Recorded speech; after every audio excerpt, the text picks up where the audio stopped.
اعوذ باللہ من الشیطان الرجیم، بسم اللہ الرحمن الرحیم۔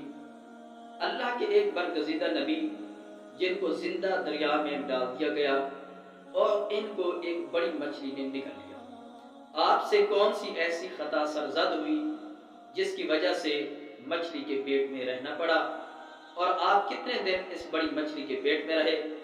آپ نے کون سی دعا پڑھی جس دعا کے صدقے میں اللہ رب العزت نے آپ کو مچھلی کے پیٹ سے نجات عطا فرمائی اور اس مچھلی کے پیٹ سے باہر تشریف لائے؟ تو عزیزان، آج کی اس منفرد گفتگو میں حضرت یونس علیہ السلام کے عجیب و غریب زندگی کے حالات کے متعلق میں گفتگو کی جائے گی، اور آخر میں اس دعا کے متعلق بھی بتایا جائے گا جس دعا کے صدقے میں جناب یونس علیہ السلام کو اللہ نے مچھلی کے پیٹ سے نجات عطا فرمائی۔ اس دعا کے متعلق ملتا ہے کہ اگر کوئی مصیبت زدہ شخص اس دعا کو پڑھے تو اللہ رب العزت اس کی مصیبت کو دور فرماتا ہے۔ تو عزیزان، حضرت یونس علیہ السلام بنی اسرائیل میں مبعوث ہوئے تھے، کیونکہ بنی اسرائیل میں ان سے پہلے بھی بہت زیادہ نبیوں کو اللہ رب العزت نے مبعوث برسالت فرمایا تھا۔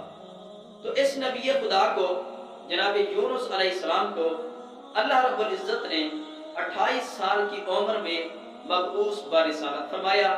حضرت یونس علیہ السلام کے والد کا نام متی تھا، اور حضرت یونس علیہ السلام عراق کے شہر نینوا کے لوگوں کے لیے مبعوث برسالت ہوئے۔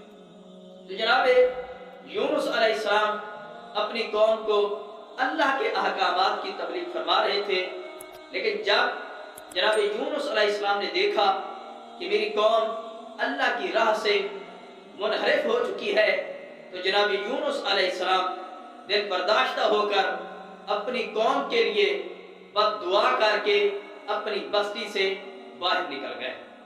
تو جب نینوا شہر سے نکلے تو آگے دریائے فرات تھا۔ جب دریائے فرات کے کنارے پہ پہنچے تو مسافروں سے بھری کشتی چلنے کے لیے تیار تھی، تو جناب یونس علیہ السلام بھی اس کشتی میں سوار ہو گئے۔ تو یہ کشتی چند قدم ہی چلی تھی کہ طوفانی ہواؤں سے کشتی ڈگمگانے لگی۔ تو اس زمانے کے ملاحوں نے اپنے عقیدے کے مطابق سوچا کہ یقیناً ہماری کشتی میں کوئی ایسا بھاگا ہوا غلام ہے جو اپنے آقا کا نافرمان ہے، لہذا جب تک اس غلام کو کشتی سے نہیں نکالیں گے ہم کشتی سے نجات حاصل نہیں کر سکتے۔ تو جناب یونس علیہ السلام نے فرمایا کہ وہ بھاگا ہوا غلام میں ہوں، لہذا مجھے کشتی سے نکال دیا جائے۔ تو وہ لوگ کیونکہ جناب یونس علیہ السلام کی شرافت سے باخبر تھے، تو انہوں نے جناب یونس علیہ السلام کو کشتی سے باہر نکالنے سے انکار کر دیا۔ تو طے یہ پایا کہ قرعہ اندازی کی جائے، جس شخص کا نام قرعے میں نکلے گا اس شخص کو کشتی سے باہر نکال دیا جائے گا۔ تو جب قرعہ ڈالا گیا تو پہلی مرتبہ ہی قرعہ جناب یونس علیہ السلام کے نام نکلا۔ تو وہ لوگ پھر بھی انکار کر گئے کہ اے یونس نبی، ہم آپ کو دریا کی لہروں کے سپرد نہیں کر سکتے۔ تو جب دوسری مرتبہ اور تیسری مرتبہ بھی مشیت الہی کے مطابق قرعہ جناب یونس علیہ السلام کے نام نکلا، تو جناب یونس علیہ السلام نے خود دریا میں چھلانگ لگا دی۔ تو ان کا دریا میں چھلانگ لگانا تھا کہ ایک بڑی مچھلی نے حکم الہی سے جناب یونس علیہ السلام کو اپنے پیٹ میں محفوظ کر دیا۔ تو جناب یونس علیہ السلام کیونکہ اپنی قوم کو 40 دن کا وعدہ کر کے آئے تھے کہ 40 دن میں عذاب الہی آ جائے گا، تو جناب یونس علیہ السلام کی قوم نے یہ تصور کیا کہ نبی خدا تھے، وہ ایسے کہتے رہتے تھے عذاب کی باتیں، لیکن جب انہوں نے محسوس کیا کہ عذاب کے آثار نمودار ہو رہے ہیں تو انہوں نے اللہ رب العزت کی بارگاہ میں گڑ گڑا کر دعائیں کرنا شروع کر دی۔ بچوں کو ماؤں سے علیحدہ کر دیا گیا اور مرد اپنی بیویوں سے علیحدہ ہو گئے، اور انہوں نے صحرا میں جب رب العزت کے سامنے گڑ گڑا کر دعا مانگی تو اللہ رب العزت نے ان کی توبہ قبول فرمائی۔ ادھر مچھلی کے پیٹ میں جناب یونس علیہ السلام نادم اور شرمندہ تھے کہ میں نے وحی خدا کا انتظار بھی نہیں کیا اور اپنی امت کے لیے بد دعا کر کے میں چلا آیا، تو اسی شرمندگی میں تھے کہ 40 دن گزر گئے۔ 40 دن کے بعد اللہ رب العزت نے جناب یونس علیہ السلام کو وہ خاص دعا عطا فرمائی، جس کے بارے میں ملتا ہے کہ اگر کوئی مشکل زدہ اور مصیبت زدہ انسان اس دعا کو پڑھے تو اللہ رب العزت اسے مصیبت سے نجات عطا کرتا ہے۔ تو جناب یونس علیہ السلام نے یہ دعا پڑھی کہ لا الہ الا انت سبحانک انی کنت من الظالمین، کہ رب العزت تیرے سوا کوئی عبادت کے لائق نہیں اور میں تو ظالمین سے ہوں۔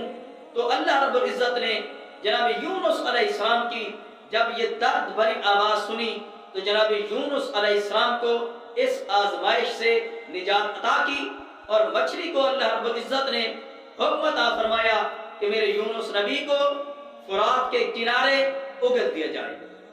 تو جب مچھلی نے جناب یونس علیہ السلام کو دریائے فرات کے کنارے اگل دیا تو اللہ رب العزت نے جناب یونس علیہ السلام کے لیے ایک سرسبز بیل اگا دی۔ تو جناب یونس علیہ السلام اس بیل کے سائے میں بیٹھا کرتے تھے، سستایا کرتے تھے اور اس سے مانوس ہو چکے تھے۔ تو چند دنوں کے بعد اس بیل میں ایک ایسا کیڑا لگا کہ وہ بیل خشک ہو گئی۔ جب جناب یونس علیہ السلام نے آ کر اس بیل کو دیکھا کہ وہ خشک ہو گئی ہے تو بڑے افسردہ ہوئے۔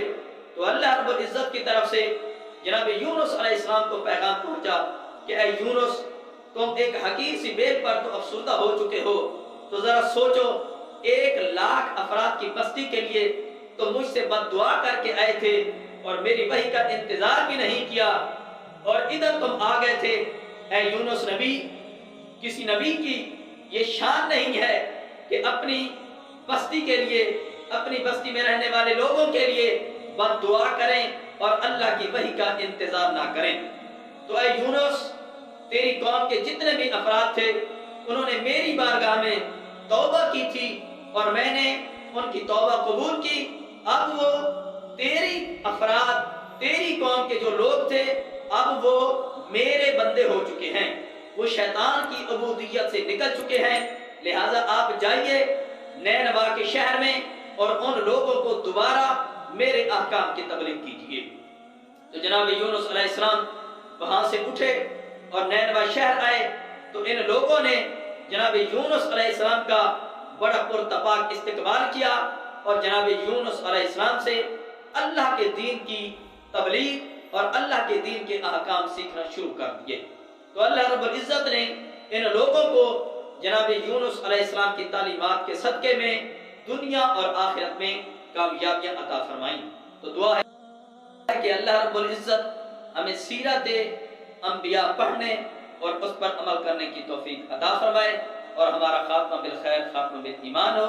تو آئیں ملتے ہیں ایک نئی معلوماتی ویڈیو کے ساتھ۔ والسلام علیکم ورحمۃ اللہ وبرکاتہ۔